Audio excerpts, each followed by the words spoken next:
अब हम लोग बर्दाश्त नहीं करेंगे और उस नालायक को, वो जो उत्तराखंड जो एक पवित्र भूमि माना गया है, वो देवतुल्य भूमि उसको माना गया है और वहाँ पर एक शैतान का जन्म हुआ है। बिहार की समस्त महिलाओं की गरिमा की रक्षा हेतु आज सचिवालय थाना में हम लोग साथ में आकर के प्राथमिकी दर्ज करवाने के लिए आए हुए हैं। जो कहीं ना कहीं मंत्री विधायक के नेतृत्व में, कहीं ना कहीं उनके वर्चस्व के घमंड में वो जिस तरह का बिहार के महिलाओं के लिए बयान दिया है, तो अब उसको पनिश करने का वक्त आ गया है। तो हम लोग सारी समाज सेवियां, हम लोग इतना ही नहीं है, बहुत ठंडी है, बहुत लोग अभी आ रहे हैं, रास्ते में है, तो हम लोग सारी समाज सेवियां इस अनैतिक शब्द का हम लोग बहिष्कार करते हैं और यहाँ के बीजेपी सरकार से मांग करते हैं कि उस अपराधी को कड़ी से कड़ी सजा दी जाए, ताकि वो दोबारा किसी महिला का रेट लगाने के पहले वो 100 बार सोचे। प्रियंका जी आप क्या कहिएगा? क्या कहेंगे?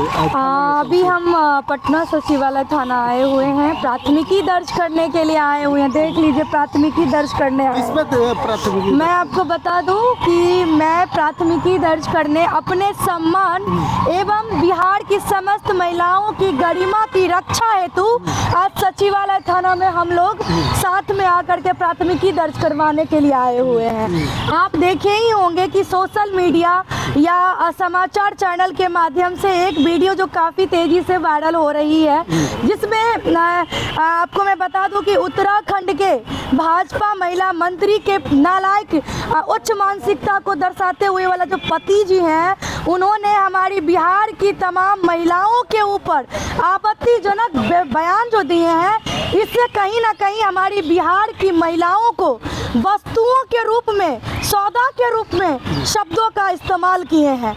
आज हम तमाम महिलाएं इस बात से बिल्कुल मतलब बता नहीं सकते हैं कि कितना हम लोग आहत हैं। हाँ, इस दुख को हम आप लोगों को बता नहीं सकते हैं, लेकिन जहाँ एक तरफ सत्ता मौन है, वहीं दूसरी तरफ विपक्ष मरी हुई है और विदेश में जाकर के पार्टी मनाने का काम कर रही हैं। अब आप बताइए, सचिवालय थाना हम अभी आए हैं आवेदन दर्ज करने के लिए, लेकिन यहाँ पे थाना प्रभारी के द्वारा अभी हमारी बातचीत हुई है। उन्होंने कहा है कि आप लोग कुछ देर इंतजार कीजिए, मैं अपने बड़ी अधिकारी से थोड़ा बातचीत कर लेता हूँ, उसके बाद आप लोगों को मैं जो भी निर्णय होगा वो आपको मैं बताऊंगा। लेकिन एक सवाल है हमारा कि उत्तराखंड एक पवित्र जन्मभूमि है, उत्तराखंड एक पवित्र स्थल है, वहाँ पे यह नालायक उच्च मानसिकता वाला व्यक्ति, इसकी इतनी हिम्मत हो गई जो हमारी बिहार की महिलाओं को, यहाँ की बहनों को 20 और 25 हजार का रेट लगाने का काम करेगा। ये कितना बड़ा दुर्भाग्य है। क्या हम लोग भाजपा को इसीलिए वोट करते हैं ताकि हमारी बोली कोई भी आकर के लगा दे? हम अपने बिहार से बाहर जाते हैं तो अभी सुनने को मिलता है कि आप लोग तो 10,000 में वोट बेच लेती हैं। अब सुनने को मिलेगा कि बिहार की बहन बेटी और आप लोगों की बोली तो 20 से 25 हजार में लग जाती है। यही अब सुनने को रहेगा ना हम लोगों को। तो बिहार की करोड़ों महिलाएं, बहन बेटी जो भाजपा को वोट देने का काम की हैं, एनडीए सरकार को वोट देने का काम की हैं, आखिर उनकी इस तरह की उच्च मानसिकता वाले उन्हीं के सरकार की मंत्री की पति ने जो बयान दिया, आज उनके ऊपर इन लोगों की आवाज क्यों नहीं खुल रही है? किस बात के लिए चुप्पी साधे हुए हैं? उद्योग मंत्री दिलीप जायसवाल ने कुछ दिन पहले एक बयान दिया था, कहा था कि सुबह का बोला हुआ बयान या बोली हुई बात शाम तक भूल जानी चाहिए। तो क्या अब मैं उद्योग मंत्री, बिहार के उद्योग मंत्री डॉक्टर दिलीप जायसवाल से मैं सवाल कर रही हूँ कि आप कह रहे हैं कि वो निहायत बदतमीज उच्च मानसिकता वाले व्यक्ति को माफ कर दें जिन्होंने हमारे तमाम बहनों के ऊपर बोली लगाने का काम किया है। तो आपसे सवाल पूछ रही हूँ कि जिस वक्त प्रधानमंत्री जी के मरी हुई माँ को इसी बिहार में गाली दिया गया, गाली नहीं, एक आम पब्लिक से बीच से आया हुआ पागल व्यक्ति मंच पे चढ़ करके कोई अभद्र भाषा का इस्तेमाल किया तो पूरी पलटन भाजपा की बिहार की सड़कों पे उतर गए, पूरे बिहार को जाम करने का काम किया। और यही उद्योग मंत्री डॉक्टर दिलीप जायसवाल जी घड़ियालू आंसू बहा रहे थे। वाह, कितनी तकलीफ थी उनके मन में प्रधानमंत्री जी की मरी हुई माँ को लेकर के। लेकिन हमारी बिहार की बहनें बेटी तो जिंदा है, उनकी माँ तो वो बयान सुनने के लिए नहीं थी ना। लेकिन यह उच्च मानसिकता वाली, गिरी हुई मानसिकता वाली जो बयान हमारी बहनें के ऊपर दिया गया है वो तो हम लोग सुने हैं ना। उसके लिए इनकी आवाज कब खुलेगी? एक्चुअली बात ये है कि भाजपा एक वॉशिंग मशीन वाली पार्टी है, इनमें सिर्फ और सिर्फ सफाई होती है और कुछ नहीं होती है। मैं बता दूं आपको कि बेटी बचाओ और बेटी पढ़ाओ नहीं, भाजपा में बेटी बचाओ और बेटी का रेट लगाओ वाली मानसिकता को सपोर्ट करते हैं। लेकिन वोट तो आप ही लोग दे करके बिहार में सरकार बना तो बिल्कुल, तो सवाल तो हम यही कर रहे हैं ना कि हम लोगों ने जो एनडीए सरकार को वोट किए हैं, बीजेपी को वोट किए हैं, तो आज हम लोग इसी दिन को देखने के लिए ताकि बिहार की बहन बेटियों को बोली लगाया जाए कहीं और अदर स्टेट में, ये भाजपा सरकार को इस पे जवाब तो देना पड़ेगा। हम बहनें आपको वोट किए हैं, हमारी आपके प्रति एक उम्मीद है कि कहीं ना कहीं हम बहनों के ऊपर जो रेट लगाई गई है उसके लिए आप आगे आएंगे। लेकिन कब आगे आएंगे, कब आप आवाज उठाएंगे?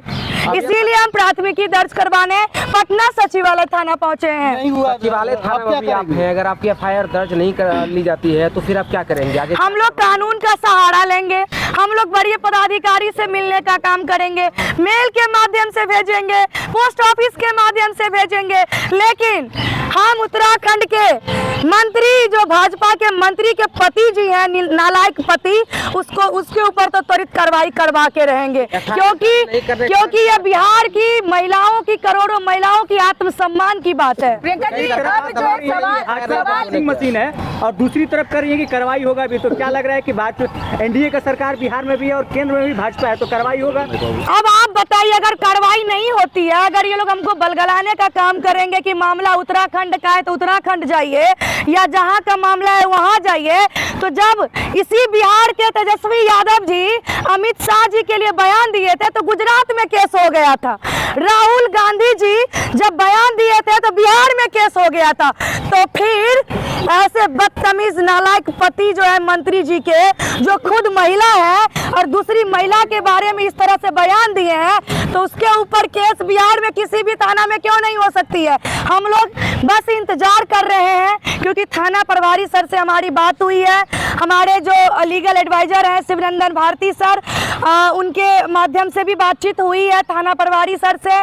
उन्होंने कुछ वक्त रुकने के लिए कहा है कि आप लोग इंतजार कीजिए, हम वरीय पदाधिकारी से मिलके थोड़ा बात करके हम बात बताते हैं। पुलिस प्रशासन पर आपको भरोसा है कि आपकी बातों को सुना? देखिए, प्रशासन हमारे आपके नहीं, किसी के बाप के, हमारे आपके ही है, किसी के बाप के नहीं है। और करेंगे, दुनिया कायम बिल्कुल प्रशासन, विश्वास किए, क्योंकि जितने भी प्रशासन है सभी के घर में बहन है ना, उनकी भी तो बेटी है ना, तो इसीलिए हमें पता है कि प्रशासन जो है सो हमारे आपके है, किसी के बाप के नहीं है, इसीलिए हमारी बातों को भी सुनी जाएगी। आप लोग कहाँ नहीं रही है, हम लोग आगे बढ़ेंगे। भाजपा इस पर कोई अब तक बयान नहीं दिया है। महिमा जी, अब तक भाजपा ने कोई बयान नहीं दिया है। बच रही है भाजपा। ये मंत्री जो है जिनके लिए हम लोग आवेदन लेके आए हैं, मंत्री चुट्टे जो हैं, ये इनका नाम चुट्टे हम लोग रखे हैं। इनको इनकी इतनी औकात हो गई कि हमारी बेटी और बिहार की महिला के लिए, मतलब बेटी के लिए, भाई बेटी तो चाहे छोटी हो या बड़ी हो, बेटी के लिए ये रेट लगाए हैं। तो क्या इनको समझ में आता है कि एक बिहारी सब पर भारी? और ये बीजेपी वाले जो है ना, जब ये कोई इनके विपक्ष के होते हैं नेता, जैसे कि आरजेडी के होते हैं या और भी कोई होते हैं, तो कांग्रेस के होते हैं, तो इन लोग की महिला जो है, बीजेपी वाली महिला मुंह फाड़ के और धरना प्रदर्शन और आंसू बहाती, आग लगाती, झंडा करती। तो हम लोग ये सब नहीं करेंगे। हम लोग लोग इंतजार कर रहे हैं। मैम एक सवाल ये पूछ रहा है, जब प्रधानमंत्री की मां को गाली दिया गया था कोई सभा के दौरान, विपक्ष के सभा के दौरान, तो उस समय सारा बीजेपी की महिला मोर्चा जो है सड़क पर उतरने का काम की थी, हर जगह बिहार बंद हुआ था, तो अभी फिर क्यों बिहार बंद नहीं हो रहा है? नहीं तो वही तो कह रहे हैं, हमारे सवाल तो वही है, बीजेपी की उस महिला चंडालीन महिला सब पे, वो महिला सब जो सड़क पे खड़ा होके जो इस तरह से मोदी जी की माँ के लिए आंसू बहा रही थी और हाय मोदी कर रही थी, वो कहाँ गई? अब हाय बेटी क्यों नहीं कर रही है बीजेपी वाली? क्या लोग बोल रहे थे कि मोदी में मैं भी माँ हूँ, कह रहे थे मैं भी माँ नहीं, माँ की बात नहीं है। वो बच्चा जो है पागल है, हल्का दिमाग का लड़का है, वो पंचर बनाना, मुसलमान जो होता है ना वो पंचर बनाने वाला होता है, वो मुसलमान जो होता है तो वो जेल में है। वो मोदी जी की माँ को, मरी हुई माँ को मतलब कुछ बोल दिया मन से, पागल आदमी था तो जेल में है।